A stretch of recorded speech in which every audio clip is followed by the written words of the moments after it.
Let's be honest. This is the time when most aspirants overthink that whether I should continue with my mains preparation or should I completely switch to prelims. So there is this confusion. But before moving ahead, something about myself. I've given UPSC CAC interview thrice in 2022, 2023, 2024, and I have written mains multiple times but couldn't manage to get into the final list. इसलिए यह आया मैंने channel बनाया है ताकि मैं अपनी जो भी मैंने गलतियाँ करी या जो भी चीज़ें मेरे लिए वर्क करी जो भी लर्निंग्स मैंने ली I can share it here with you and I can talk about the phase of that UPSC preparation of my life with you and sometimes beyond. So, yeah, coming back to the topic. See, first things first, कि जो mains और जो prelims की preparation होती है they are not two separate worlds. The ideally the preparation should be integrated. When I talk about integrated means क्योंकि most of the syllabus का जो पार्ट होता है it is common.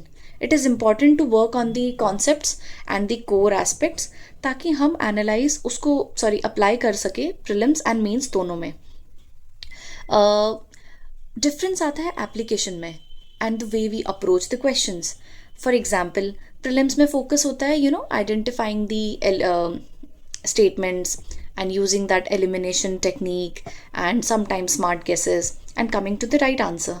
But means में क्या होता है कि we need to be analytical, we need to identify what is asked in the question and we need to meet the demand and उसके साथ साथ हमें presentation भी दिखानी होती है to write the answer properly and उसके साथ साथ resilience भी दिखानी होती है back to back answers mains लिखना वो एक अलग ही टास्क होता है.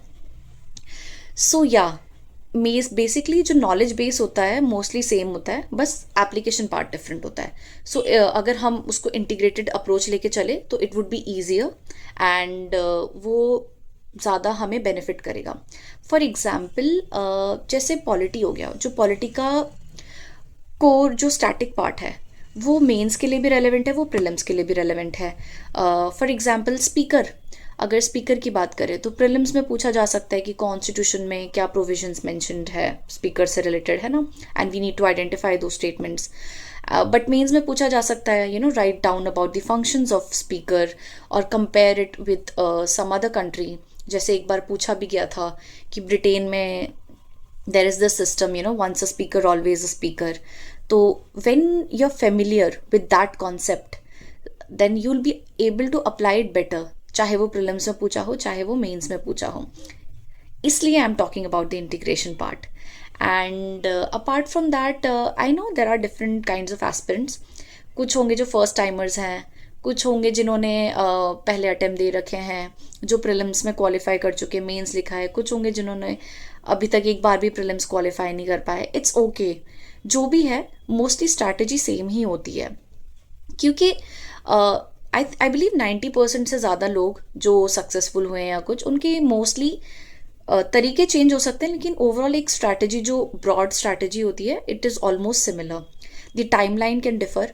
वही है कि उनका प्रायोरिटाइजेशन ऊपर नीचे हो सकता है बेस्ड ऑन देयर नीड्स या उनकी वीकनेस एंड स्ट्रेंथ के हिसाब से. So we'll talk about every aspect of it. अभी मैं एक ब्रॉड आइडिया दे देती हूँ. लाइक फॉर एग्जाम्पल जैसे फर्स्ट टाइमर है कोई जो जिनका फर्स्ट प्रीलिम्स है 2026 में जो मई में है तो आई थिंक जो 90% लोगों ने सोचा भी होगा कि जनवरी तक एक बार ऑप्शनल ब्रश अप कर ले. एंड वो इम्पॉर्टेंट है because you can not leave your optional या means untouched till the actual exam. Otherwise you will fall in to a trap. आप वो लूप में फंस जाओगे. वो प्रीलिम्स अटेम्प्ट आते जाएंगे even if you clear it so there is no guarantee कि आप आगे बढ़ोगे. सो इट्स इम्पॉर्टेंट कि हम सक्सेसफुल होने के लिए हमें पूरे एग्जाम को एज अ होल ट्रीट करना पड़ेगा because we need to qualify prelims and mains फिर जाके इंटरव्यू तक पहुंचेंगे. तो अगर फर्स्ट टाइमर्स हैं तो आपका जनवरी तक ऑप्शनल एक बार आपको ब्रशअप कर लेना चाहिए आइडियली. एंड देखिए फेब तक भी हो तो ऐसा कुछ मतलब बहुत ज़्यादा फ़र्क नहीं पड़ जाएगा बिकॉज सॉरी इट्स जस्ट कि अगर हम जान का टारगेट रखेंगे तो जाके वो फेब तक खींचेगा, बिकॉज हम ह्यूमन बीइंग्स हैं।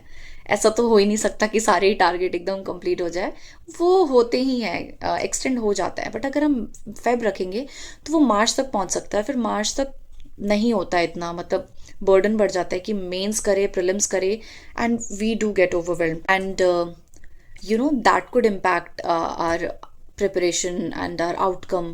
सो इसलिए इम्पॉर्टेंट है कि आप इस तरह से स्ट्रैटेजाइज करिए। एंड जिन्होंने पहले अटेम्प्ट दे रखे हैं, जिनका सपोज जिन्होंने इस बार मेंस दिया हो और उनका क्वालिफाई नहीं हुआ हो, then you have been through the process, you know it. So you need to identify what areas you lack in, मतलब क्या कौन से एरियाज है जहाँ आप वर्क कर सकते हैं। फॉर एग्जाम्पल जब मेरा इनिशियली जब मैंने मेंस दिया था, आई रियलाइज कि मेरा ऑप्शन इतना अच्छा नहीं गया, तो फिर मैंने ऑप्शनल अपना फिर से देखना शुरू किया। पेपर वन थोड़ा मेरा वीक रह गया था। तो it's important to identify your weaknesses, ताकि आप उन पर काम कर सकें। तो आप अपना रेशियो उस हिसाब से रख सकते हैं कि अभी थोड़ा सा आप अपने वीकनेसेस पे वर्क करिए, क्योंकि प्रीलिम्स आपने दे रखा है, पर प्रीलिम्स को बिल्कुल छोड़िए भी मत। बिकॉज समटाइम्स की जो बहुत अच्छे लोग जिनकी बहुत अच्छी प्रिपरेशन भी होती है ना, कभी कभी ना द डी डे पे सिचुएशंस फेवरेबल नहीं होती, या हमारी ओवर थिंकिंग हो जाती है, कुछ होता है कि आउटकम हमेशा फेवरेबल नहीं आता है। So we need to be prepared for every kind of situation, and it's important कि हम अपना गेम एकदम स्ट्रांग रखें। एंड इसलिए हर एस्पेक्ट को स्ट्रैटेजाइज करना इम्पॉर्टेंट है। एंड अगर ऐसे भी है जिन्होंने मतलब अभी तक मेंस नहीं दिया और प्रीलिम्स नहीं क्वालिफाई हो रहा है, तो उस आई नो कि वहाँ पे एक नेगेटिविटी आ सकती है कि प्रीलिम्स ही नहीं हो रहा है, प्रीलिम्स पे ही काम कर लेते हैं। वो I can totally relate to it, मतलब मैं भी उस फेज से गई हूँ। बट ट्रस्ट मी, वो आएगा, but you need to also work for the mains. क्योंकि अगर चलो इतने कुछ साल चले गए, आपका प्रीलिम्स नहीं हुआ, सपोज हो भी गया इस बार प्रीलिम्स, देन फिर मेंस नहीं हुआ, बात तो वही हो गई ना। मतलब अल्टीमेट टारगेट हमारा प्रीलिम्स क्लियर करना नहीं, अल्टीमेट टारगेट है कि हम एक एक स्टेज क्लियर करते जाए।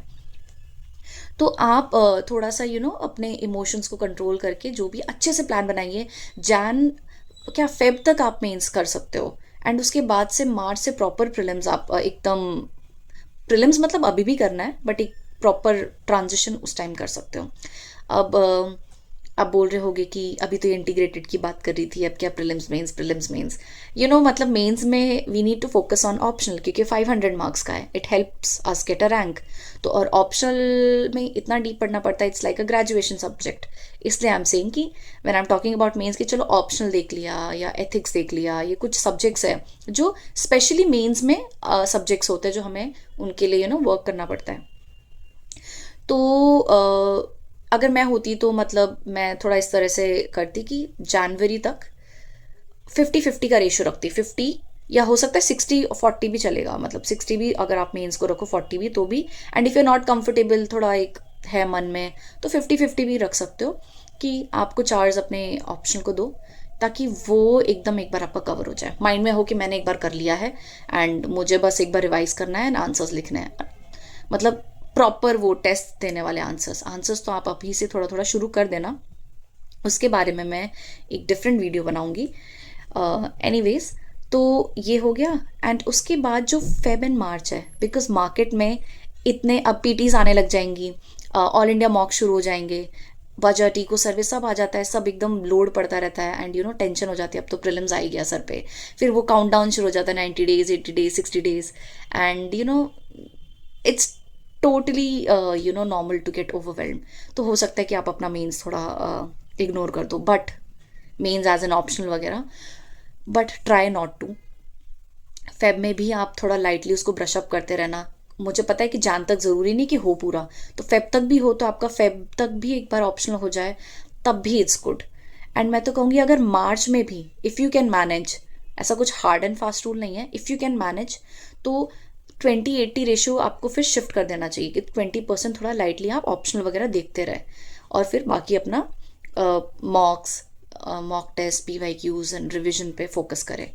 बट जो भी है, अगर नहीं भी हो पा रहा है तो भी नेगेटिविटी मत लाना, क्योंकि negativity gets to the best of us, and it can really impact our productivity and also the outcome. तो जो भी है, बस कॉन्फिडेंस रखना बहुत इंपॉर्टेंट है अपनी स्ट्रैटेजी में। तो एटलीस्ट फेब तक तो ये होना ही चाहिए, मतलब मुझे लगता है बेसिक बेयर मिनिमम है। हाँ, और रही बात जैसे कि अब आपकी बेसिक थोड़ी आंसर राइटिंग चलती रहेगी, सी सैट नहीं इग्नोर करना है, सी सैट गेम चेंजर हो रहा है। बहुत लोग हैं जिनके जीएस में बहुत अच्छे स्कोर आते हैं और सी सैट नहीं कर पाते, और बहुत लोग हैं जिनके सी सैट में अच्छा आते हैं जीएस में नहीं। तो you need to figure out कहाँ पे वर्क करना है। लास्ट मोमेंट के लिए सी सैट मत छोड़ना। और उसके बाद मार्च के एंड से तो आपको एकदम फुल ऑन अटैक मोड हो जाना है प्रीलिम्स में। मतलब कि आपको मॉक्स देने हैं, आपको रिवाइज करना है, पीवाईक्यूज रिवीजन, इस पे बार बार ये रिपीट मोड पे चलना चाहिए। एंड टेस्ट की बात करें तो आई थिंक मैं होती तो मतलब मैं कोशिश करती कि मार्च तक मैं सारे सेक्शनल टेस्ट खत्म कर दूँ अपने प्रीलिम्स के, जो भी मार्केट में आते हैं, कोई भी पकड़ लीजिए, इतने सारे टेस्ट अवेलेबल है। तो वो एक टारगेट रहता है कि आप सेक्शनल टेस्ट देते हो ना, तो एक कॉन्फिडेंस बिल्ड होता है। एक वो आप एमसीक्यू वाले जोन में चले जाते हो, आपको थोड़ा, फिर आप एफएलटीज पे शिफ्ट होते हो, फिर आप एक एनालिटिकल पर्सपेक्टिव लाते हो, आप कहाँ कैसे एक्यूरेसी इंप्रूव करें। And I would also like to say कि डोंट कंपेयर योर सेल्फ। सब अपने अपने स्टेज पे है, सब अपने स्ट्रगल से जा रहे हैं। किसी का है कि प्रीलिम्स नहीं निकल रहा है, किसी का है कि मेंस बार बार लिख रहे हैं, मेंस नहीं हो पा रहा है, किसी का है जैसे मेरा इंटरव्यू नहीं निकल पा रहा था। हर किसी के अपने स्ट्रगल है, एंड इट्स परफेक्टली ओके। हमें कोशिश करनी है। एंड कुछ फर्स्ट टाइमर्स हैं, वो अपने ही उनके अपने एक्सपेक्टेशंस हैं, फियर्स है, इट्स ओके। हमें कोशिश करनी है कि हम जिस भी सिचुएशन में हैं, हम अपना बेस्ट करें, हम उसको जस्टिस कर पाए। That is important. अगर हम वो कर लेंगे ना तो आधी प्रॉब्लम सॉल्व हो जाएगी। I know it is easier said than being done, but कोशिश तो यही करनी है बार बार कि यू you नो कि मैं अपना क्या बेस्ट कर सकता हूँ या कर सकती हूँ।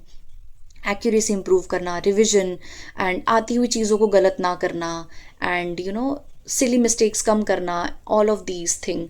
डिसिप्लिन लाना भी एक अलग ही टास्क है। तो ये सारी चीज़ें आप अपने टारगेट्स बनाइए। एंड इफ़ यू वांट मैं एक डिटेल वीडियो बना सकती हूँ जिसमें वी कैन टॉक अबाउट कि वीकली टारगेट्स कैसे सेट करें मैक्रो लेवल पे थोड़ा और अच्छे से, ताकि हमारा प्रोग्रेस हम अच्छे से ट्रैक कर सके। कि तो मैंने एक ब्रॉडली आइडिया दिया है। And I would say that you have enough time, बहुत टाइम है टू क्लियर प्रीलिम्स, बट इतना भी इनफ नहीं है कि to waste it. You shouldn't waste it. बहुत इंपॉर्टेंट टाइम है ये, क्योंकि अभी अगर आपने इसको यूटिलाइज नहीं किया तो फिर स्ट्रेस बढ़ेगा, फिर वो नेगेटिव फीडबैक वाला लूप शुरू हो जाएगा कि नेगेटिविटी आएगी, और फिर ये रह गया, वो हो गया, फिर हम सोचते हैं कि फिर अटेम्प्ट ही छोड़ दें and all. Don't go into all that. अब बस you do your work and everything will fall in place. And yeah, I know you'll shine brighter. We all will shine brighter. If you like this video, please like करिए and subscribe करिए, and so that it motivates me, to create more such content and help you guys. So yeah, thank you.